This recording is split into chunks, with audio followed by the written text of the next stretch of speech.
Good morning, everyone. This is Renault, and today we're going to be doing a book on America Chavez by Gabby Rivera. Just kidding. We're going to finish off our Trespasser series, and hopefully, anyway. But before we get into all that, hello, Joker. Hello, Plastic Plants. There's my breakfast. Flamin' Hot Cheetos. Hello, ibuprofen. Never leave home without it. In fact, just never leave home. And, Trespasser, number 3. I got my bookmarks ready to make it easier to get to the points I want. And on the previous issue, our main character and his daughter, the story ended with them encountering what may very well have been some sort of ghost or supernatural being. The guy buried some bloody clothes. By the end of the issue, the clothes were somehow left outside their door, and they were lying on top of some alien symbols. The husband, or the father, he was starting to get very sick, and we were asking, wow, well, how come the daughter didn't get sick? That doesn't make any sense. Well, so anyway, they kind of ended on a cliffhanger, so let's just get started on Trespasser number 3. And by the way, this is, want to make sure I mention the cover here. So the cover, it kinda, sorta makes reference to the book, or what happens inside the book. This is fake news. This skull with the thing bashed in, that's fake news. But everything else, it's a pretty good cover. I wonder who that is. Did Rossi do the cover as well? I don't know. I'm going to have to look into that. Anyway, so in the aftermath of that, they're pretty shocked. And so she's talking about how the events that transpired, and she wants him to go to a doctor. But he doesn't want to because they charge an arm and a leg, and it's really far away. And they don't have anything worth trading. And so she's asking if the father became sick because of the bad food. And, are you sick because of, what? Never mind. So he's going to go out hunting for some more food. But she just makes sure there's no more of that bad food left. You promise? Promise. So anyway, so I like how the ending can kick off from the beginning. It allows me to skip pages a little bit more quickly. So while they're out hunting, they come across this grisly scene. That was not a pun, by the way, because we see this mangled-looking deer thing, but we also see... Can I zoom in? Can you see this bear? Well, anyway, there's a disfigured bear. It's mutated. It's got one arm. Maybe you can see it here a little bit better. Maybe.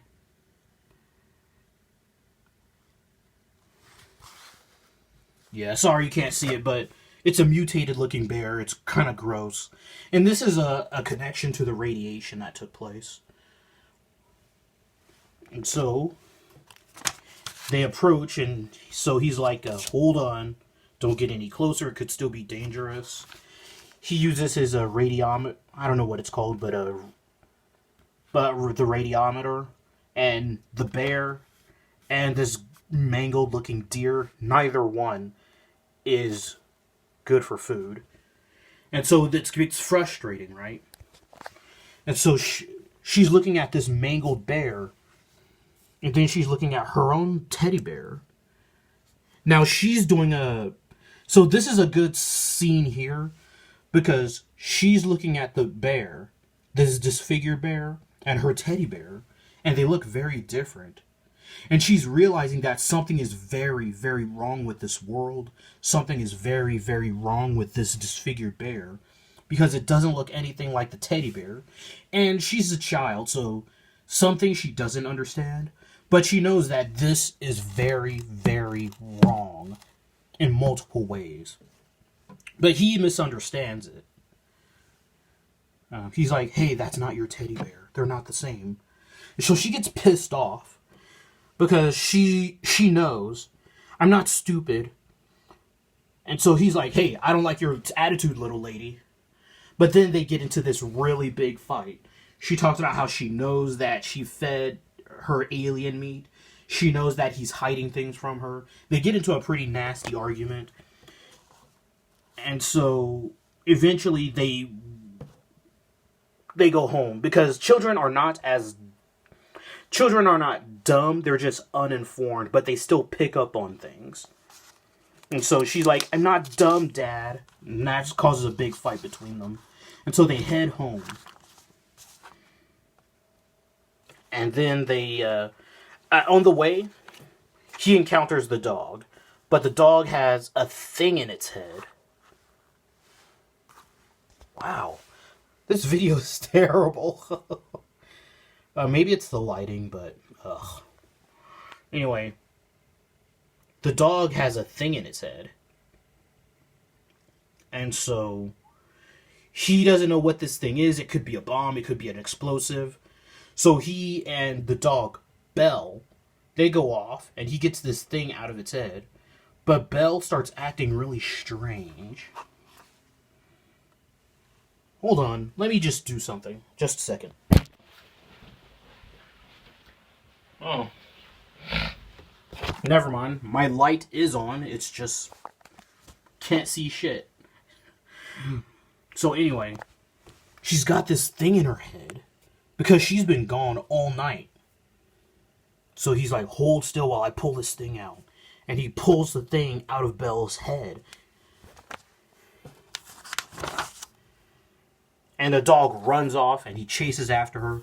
But then whatever this thing is that was her head, it starts getting into his arm. And that is awful.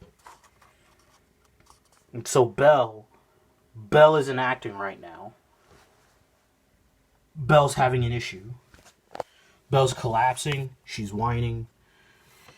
She's collapsing again. She won't get up. Boom.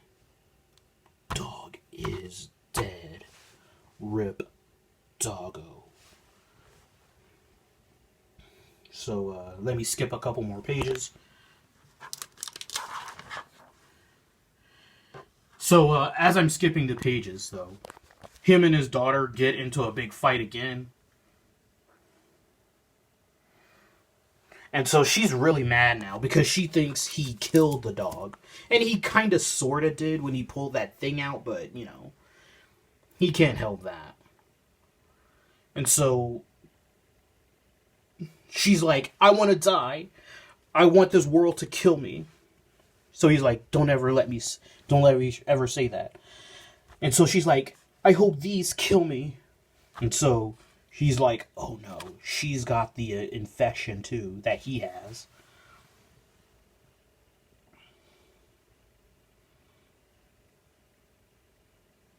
And so it's awful. But she's still pissed off. And they're fighting, and he's like, this is all your fault, Daddy. And so she runs out. You know? So they get into another big argument again. Father-daughter, you know? We'll skip a couple more pages.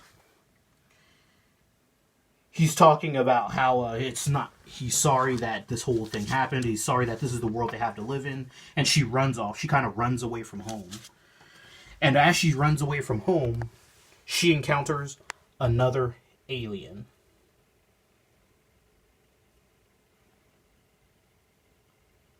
Now, of course, they can't understand each other.